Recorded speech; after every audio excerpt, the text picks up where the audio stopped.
So then another person, similarly, who was slowly physically challenged, handicapped, was Stephen Hawking, the great British theoretical physicist. When he was about, I think, 21, he was diagnosed with an incurable disease of the mind and of the body called a motor neuron disease. And it slowly paralyzed him. He was a brilliant theoretical physicist. And he didn't ever, his whole life, he lived over 50 years with this disease that slowly paralyzed his body, so he couldn't use his body, so he's so slumped over in a wheelchair.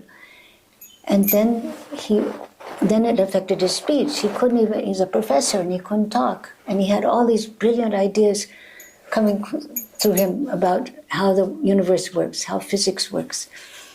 Very deep insights into the nature of the cosmos. And he wanted to share them with people, and he kept sharing it with people throughout his life, but he couldn't move, he lost his speech, he couldn't talk, but he wanted to keep sharing the insights he was getting. So he had some kind of little switch that he could barely move with his fingers that would activate a speech system that would speak on his behalf. But then, even then, his hands got paralyzed and he couldn't even do that.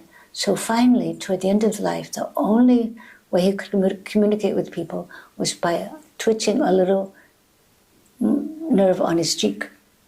And somehow that little cheek movement activated this speech mechanism so he could keep on talking and telling people of these great insights.